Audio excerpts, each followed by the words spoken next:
Assalamualaikum warahmatullahi wabarakatuh.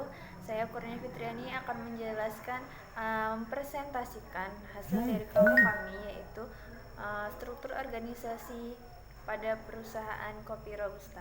Kelompok kami terdiri dari Dwi Mayasari, Ivan Miftahul Fajar, Kurnia Fitriani, Niluh Puji, dan Dian Novikarini. Selanjutnya kami memilih perusahaan kopi, yaitu dengan nama Kopi RB yang artinya kopi robusta, dikarenakan sekarang itu minum kopi menjadi tren semua masyarakat.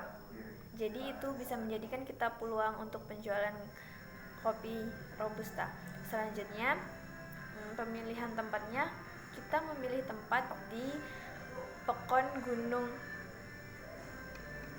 Terang di daerah Lampung Barat karena 3 alasan. Yang pertama yaitu dekat dengan bahan baku, kemudian yang kedua dikarenakan akses jalan ke sana mudah, kemudian yang ketiga yaitu karena di sana tempatnya masih pedesaan, belum padat penduduk, masih banyak lahan yang tersedia, dan juga harga di sana lahan itu harganya relatif lebih murah. Selanjutnya di sini kita ada struktur organisasi yang terdiri dari atasan utamanya yaitu direktur utama, kemudian dibantu dengan sekretaris.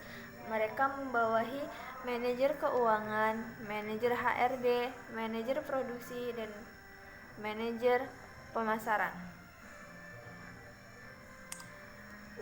Kemudian saya di sini akan menjelaskan mengenai manajer utama. Manajer utama itu job analisisnya yaitu bertanggung jawab mengatur perusahaan dan mengambil keputusan semuanya yang ada di perusahaan. Dia adalah pusat dan kepala terpenting pada perusahaan.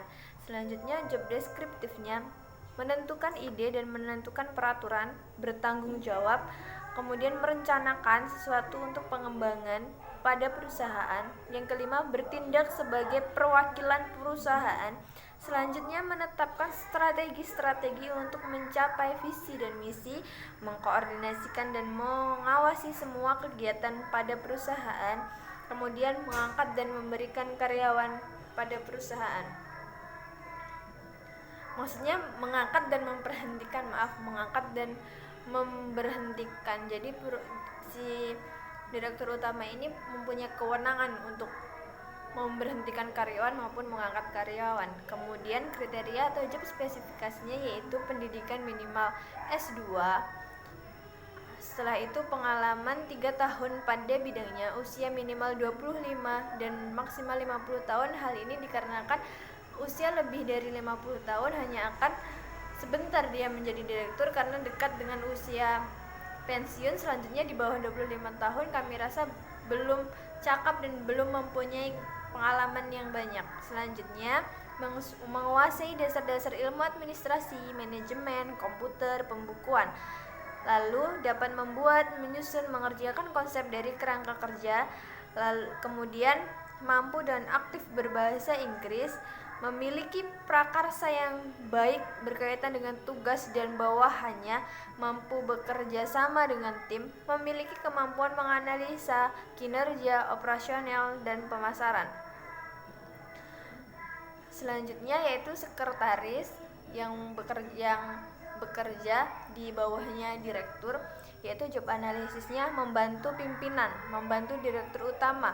Selanjutnya job deskriptifnya yaitu memfilter informasi, mengatur aktivitas perusahaan, dan menjadi mediator antara pemimpin ke bawahannya. Jadi dia yaitu orang yang menjadi perantara antara direktur utama dan juga si bawahan-bawahan dari direktur utama yang terdiri dari manajer-manajer tersebut. Selanjutnya job spesifikasinya pendidikan minimal D3, memiliki kemampuan komunikasi yang baik, bertanggung jawab pada semua tugas-tugasnya, bisa menjaga rahasia dan bisa berbahasa Inggris dengan baik, usia minimal 24 tahun, memiliki etika yang baik dan berbicara, duduk dan makan dan lain-lain. Selanjutnya mampu berbicara di depan umum, berpenampilan menarik, dapat bekerja sama dengan tim yang baik. Kemampuan menulis dan membuat laporannya juga harus baik. Selanjutnya yaitu kita beralih ke manajer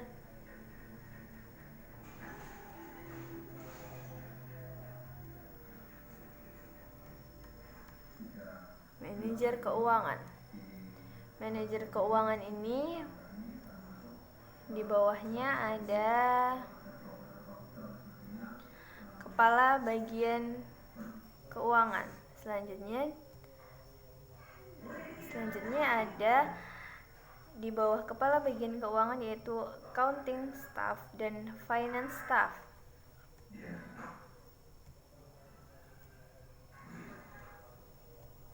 Kita akan bahas mengenai job analysis, job deskriptif, dan job spesifikasi dari manajer keuangan. Manajer keuangan ini job analisisnya yaitu membuat peraturan dan kebijakan pada bagian keuangan perusahaan, melakukan pengawasan dan keputusan pada bagian keuangan, bertanggung jawab pada manajer utama. Lalu, job deskriptifnya yaitu mengambil keputusan berkaitan dengan investasi, pembelajaran, dividen, perencanaan laporan dan pembiayaan perusahaan. Kemudian, mengatur dan mengontrol arus kas perusahaan, anggaran perusahaan, dan sistem prosedur keuangan perusahaan.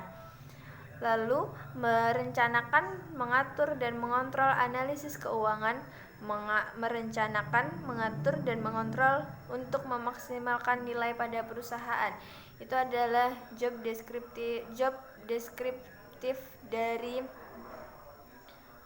manajer keuangan. Selanjutnya, job spesifikasi dari manajer keuangan yaitu pendidikan minimal S2 Ekonomi dan Bisnis, usia minimal 25 dan maksimal 50 tahun dengan alasan yang sama seperti manajer utama, berjiwa pemimpin, dapat berkomunikasi dengan baik, memiliki pengetahuan dan wawasan yang luas, memahami dunia keuangan, mengetahui hukum dan kebijakan umum berkaitan dengan ekonomi, memiliki integritas, dapat dipercaya dan menjaga rahasia perusahaan, bertanggung jawab, jujur, serta loyal terhadap perusahaan.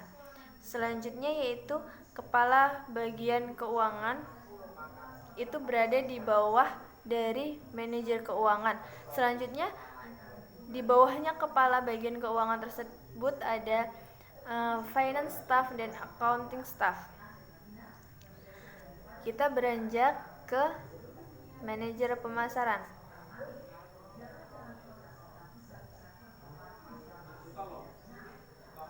Manajer pemasaran ini yaitu pimpinan dari sales dan marketing, lalu kemudian sama distribusi. Pemimpin sales dan marketing ini di bawahnya baru staf-staf karyawan, dan distribusi ini juga memiliki staf-staf karyawannya sendiri. Di sini saya akan menjelaskan job analysis, job description, dan job spesifikasi dari manajer pemasaran.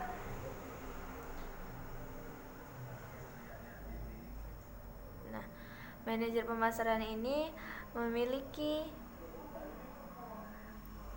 job analysis yaitu sebagai seseorang yang berhak melakukan perencanaan dan mengambil keputusan mengenai segala apapun yang ada pada pemasaran. Kemudian yang kedua yaitu job deskripsi.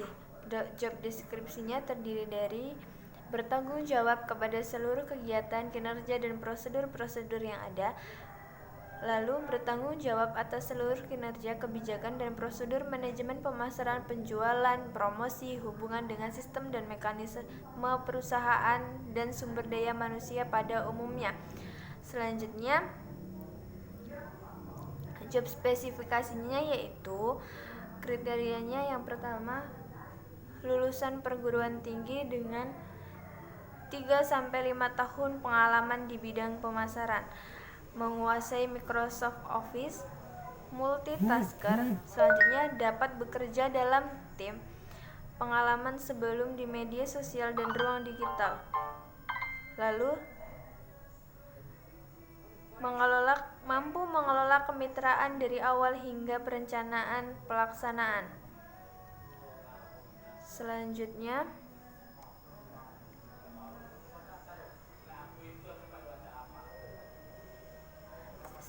yaitu bagian HRD. Di sini saya menjelaskan mengenai strukturnya dulu ya. Strukturnya ini terdiri dari manajer HRD, kemudian di bawahnya ada pada bagian rekrutmen. Selanjutnya dia masih satu tingkatan dengan rekrutmen, yaitu pengembangan SDM, dan kedua bagian tersebut memiliki stafnya masing-masing. Selanjutnya saya akan menjelaskan mengenai job analisis, job deskriptif, dan job spesifikasi dari manajer HRD. Job analisisnya yaitu hampir sama dengan manajer-manajer yang lain, yaitu bertanggung jawab,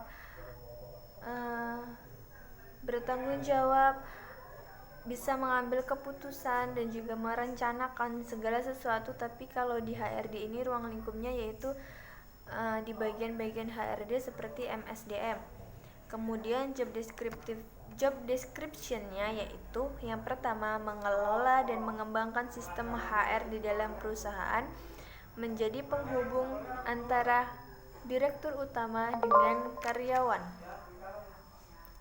Kemudian melakukan evaluasi dan bertanggung jawab terhadap penilaian kinerja karyawan. Job spesifikasinya yaitu karakteristik untuk menjadi seorang HRD. Yang pertama, pendidikan minimal S2 bidang sosial. Selanjutnya, usia minimal 24 tahun dan maksimal 50 tahun, berjiwa pemimpin, dapat berkomunikasi dengan baik, memiliki integritas, memahami dunia organisasi dan kepegawaian, dapat dipercaya dan menjaga rahasia perusahaan, kemudian memiliki pengalaman pada bidang HRD minimal 4 tahun. Selanjutnya, di sini saya akan menjelaskan dari struktur organisasi manajer produksi. Manajer produksi ini struktur organisasinya yang paling banyak karena memang kami adalah perusahaan yang memproduksi. Jadi kami perusahaan pengolahan kopi Robusta. Nah, manajer produksi ini bawahannya ada bagian persiapan bahan baku dan logistik, kemudian processing, kemudian packing dan storing. Selanjutnya di bawah bagian-bagian ini, ketiga bagian ini itu semuanya ada supervisornya masing-masing yang membawahi karyawan. Nah, jadi di sini ada 3 bagian. Di bawahnya manajer produksi, kemudian di bawahnya bagian tersebut masih ada supervisor dan karyawan.